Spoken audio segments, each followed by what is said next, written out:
What's up? My name is Sam, and today we will be talking about who runs the NFC. Of course, the big leaders in the NFC this year are the Eagles, 49ers, and the Dallas Cowboys. And I'll be breaking down each division, who I think will win the division, how close it would be, and then some breakout players from some divisions. And now let's start off with the NFC North, which I think will probably be the closest out of all four teams, the closest division between the Packers, of course, Lions, Vikings, and Bears. Of course, I think the winner last year was the Vikings, the only team or did the Lions make the playoffs? Either way, the Vikings won the division. I kind of thought that I was first settled on them winning the division, but kind of just thinking after it, I think this might be a regression year. Defense hasn't got that well. Offense is decent, but I don't think it's enough. And I think the Lions defense and the Packers defense have also gotten better, but it's also the Lions are suffering. I think of like six players or so. I know the rookie wide receiver. I forgot his name.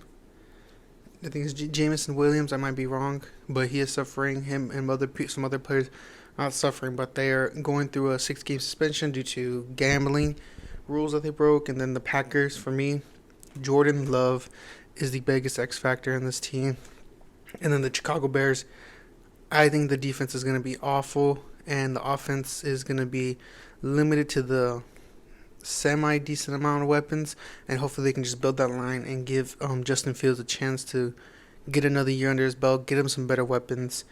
And, I mean, he has a good wide receiver in DJ Moore as his number one for now, and I can think DJ Moore is a bottom-tier wide receiver one, but like an amazing wide receiver two. But I mean, it is what it is. At the end of the day, you do have a Cole Kmet over there, and then you do have the load stack of running backs over there right behind him, and then Justin Fields also able to open up the field for him. So I have the Bears at 4 in the division right now. I could see them the highest at 2. That is pretty close. That has to be like a Justin Fields amazing leap and everything. And then at number 3, I'm gonna go with the Lions. I think those suspension games really hurt them, and I think these can be like a game apart, or it's like they have the same record, and it can be just off a tiebreaker. That the Vikings. That's who I'm gonna spot right here. The Vikings have the number 2 spot, and I think it'd be separate like that. I think this division right here, the NFC South and the NFC East, could be two teams where multiple teams, like 3 teams, are in contention for the playoffs. But I mean, it's going to come down to games. I think it's going to be really close. But of course, when it gets to the season, we're going to show who's really in and out of the playoff race. And like I said earlier, number 2 is the Minnesota Vikings for me. You have Justin Jefferson, you have Jordan Addison, you have a decent enough defense, and it just matters to Kirk Cousins. How is he going to be? Is he going to be primetime Kirk Cousins last year, where he was just god awful? I mean, I hope not, but I think the Vikings won't be as bad as everyone's saying that they're going to be.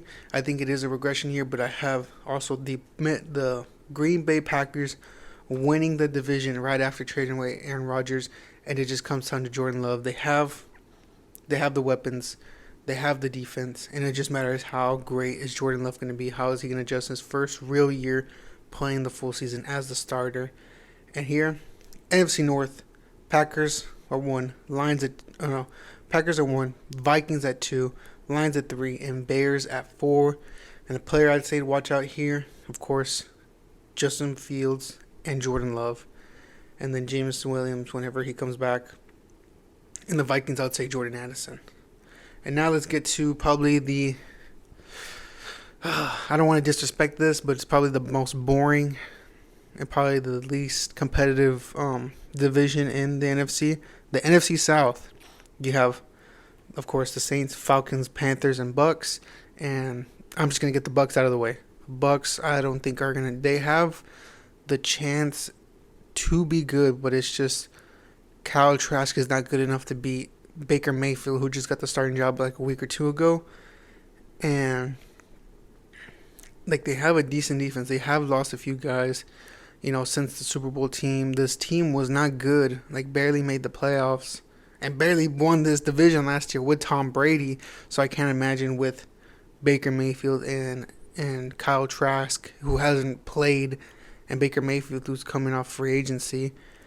And here I have him at 4. I can see this team just selling halfway through, like before the trade deadline, just selling everything and just on the Caleb Williams path. And hopefully, you know what, we have a decent amount of weapons.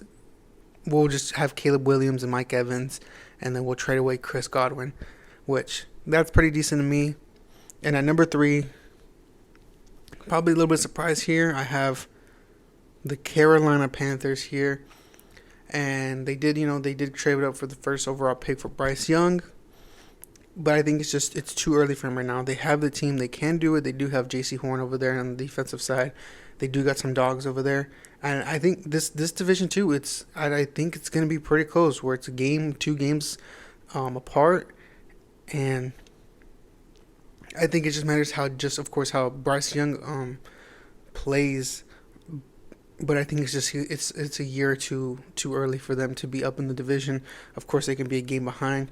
I wanted to put the Panthers to win the division, but I couldn't go with it. I think they need a little bit more adjusting. I think they need a year or two more. Unless if Bryce Young is just generational, just amazing, and I wouldn't be surprised. But now at number 2, probably a little bit of a shocker here. And most likely I have this team missing the playoffs because I think only one team in this division is going to make the playoffs, and that is the New Orleans Saints. I don't like it. We don't know what's going to happen with Alvin Kamara and the defenses. They are just an old team, not that fast-paced, and they're still going to be good. Of course, they have Derek Carr, but they don't have that many good weapons around him besides Chris Olave. But Chris Olave was hurt back and forth, on and off the field last season due to concussions and all that. I mean, I hope he can stay healthy during the season, but I think the Falcons here are going to take it.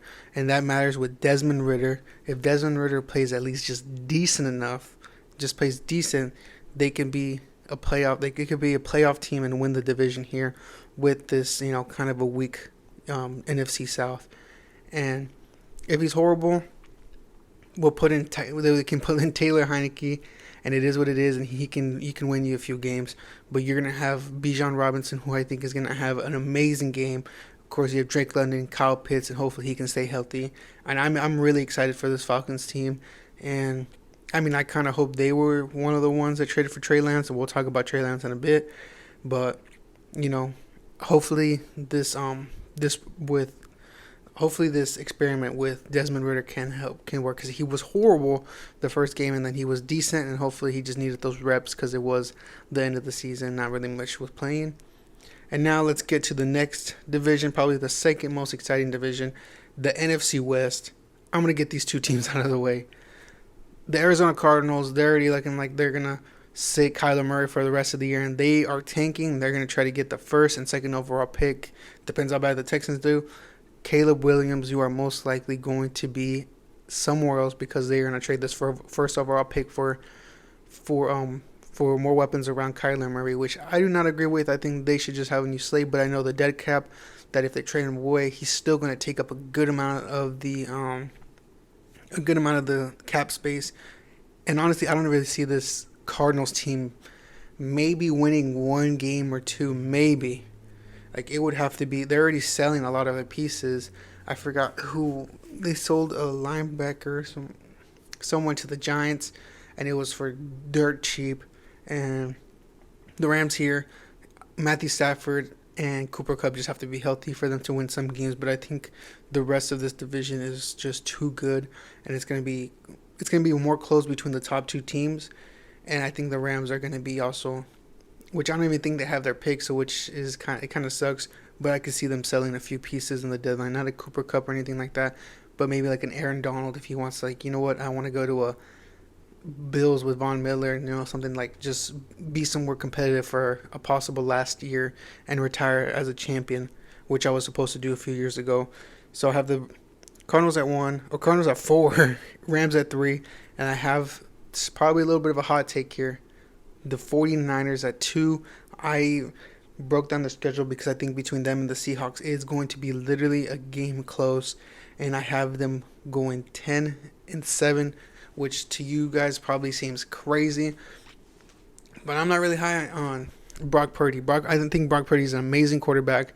He is, great. They have a great Shanahan has a great system over there. I think the defense is not as good as it was last year. They did lose a few pieces, and I think some teams will figure out Brock Purdy very early. I know he did play a good amount of games last year, but I'm not really buying into it. I think he is a great quarterback. Don't get me wrong. I think he is a good quarterback, but I don't think he is this amazing, amazing quarterback that everybody's saying that he's gonna run through all this and he's gonna dominate. But I think he is a great quarterback, and of course a serviceable quarterback for the Shanahan system. He's a perfect quarterback for the system, but I don't see it. I could see within like 2 years, one more year, I can see this happening. Him being a lot better. But I think this year, the defense did take a step back and the Seahawks defense took a step up. I don't think Brock Purdy's going to put the numbers that he did, how consistent and how accurate he was. And I also don't think Geno Smith is also going to be as accurate as he was last year and as good as he was. But I think he's still going to have a solid year. You're going to have JSN probably come back later in the year after a wrist surgery. You still have Tyler Lockett. You still have Kenneth Walker. You still have DK Metcalf. And I think here that's why I have Seattle going 11-6, just winning this division by one game. And this right here could be, it's just the playoffs are going to be tight and it's going to be a mess. And it looks like it's just either going to want to get one to get a freebie, or you're going to want to get two, or you're going to be in around 3 or 4 to face the Falcons or someone like that. And yeah, NFC West, Cardinals, Rams, 49ers, and Seahawks, and I have it super close. And the NFC East, probably the best, because I'm probably a little bit biased, but the best division in the NFC right here at 4. Oh, man. It's the Commanders. I wanted to maybe go with the Giants, but I think Sam Howell is going to have a great year. I think Sam Howell is going to be great. I don't think he's going to be great for the season that... How do I say this without being a little bit disrespectful? He's going to have a great mediocre season, if that makes sense. He's going to have good numbers against bad teams and all that, but when it comes to top defenses, he has to play the Dallas Cowboys twice. He has to play the Philadelphia Eagles twice, and he has to play the New York Giants, who have a decent, not an amazing defense like the first 2 teams like I announced, but he has a decent defense. The Giants twice. That's 6 tough games and not 4 tough games right there, and that could be 4 to 6 losses just right there and just in the division, and that just knocks you right off the playoffs, because I think you have to be over 10 wins in this division to make the playoffs, maybe even over 11, which is crazy in how competitive this division is. At number 3, I have the Giants. It's just simply, I hate to say it in this simple term, the Eagles and Giants. The Eagles and Cowboys are just better than the Giants. I'm sorry. You have Daniel Jones. He doesn't have that many weapons still. He's still, of course, they signed Saquon to that 1-year rental deal. And I don't really see this Giants team stopping Jalen Hurts and Devontae Smith, AJ Brown. And I don't see them stopping Dak Prescott, CeeDee Lamb, Brandon Cooks, and of course Tony Pollard. And it's more likely the 1 and 2 teams that everybody is more excited for. Sorry, Giants fans, but I think they're going to be solid. They are going to be good and going to have a good season. I think Saquon will probably lead the league in rushing. But of course, in 2, here I have the Philadelphia Eagles. They take a step back from last year. In past history, no team has won the division. I think in the past 20 years, maybe a little bit shorter than that, probably 15 to 10 years, has won the division back to back in the most recent years. And here, I think this year is the Cowboys' year. And it's going to be close. I think it's going to be a 1 or 2 game split right here. No, maybe I think it's going to be like a 1 game split, or they have the exact same record and it's just a tiebreaker. And I wouldn't be surprised about this, but I have my boys, of course, at 1. I try not to be as biased as it is, but I think this Cowboys team has gotten a lot better Offensively, adding Brandon Cooks is able to spread out the field more. There is question marks about the running back position. Of course, Tony Pollard, how much of the workload he's going to get, and it just matters to me. Dak Prescott is the key to this. It might be 2 more years, maybe 1 more year after this might be a make or break season for him coming soon. How he performs in the playoffs, and hopefully can make a run for the Dallas Cowboys here. Now we're gonna do a recap for every single division. NFC North, I have the Bears at 4, Vikings at 3, Lions at 2, and then the Packers winning the division. NFC South, Bucks at 4, Panthers at 3, Saints at 2, and then the Falcons winning the division. And then for the NFC West, I have the Cardinals at 4, the Rams at 3, 49ers at 2, and then the Seattle Seahawks winning the division. And then the NFC East, I have the Washington Commanders, the New York Giants at 3, and then the Philadelphia Eagles at 2, and then the Dallas Cowboys winning the division. I mean, what can I say? I mean, possibly, I don't want to say number 1 team and all that, but I think this can be a very, very, very great season for the NFC and be very, very competitive. I'm excited for this. Comment down below, who do you have winning the NFC and who runs the NFC? And comment down some hot takes, who you think is going to break out this year and who do you think is going to be big in the playoffs. Make sure you comment down below, like, and subscribe. We're on the goal to 500 subscribers. We're trying to reach that at the end of the year. We are almost 200 subscribers. Thank you so much for everyone that has subscribed. We'll see you next time. Peace.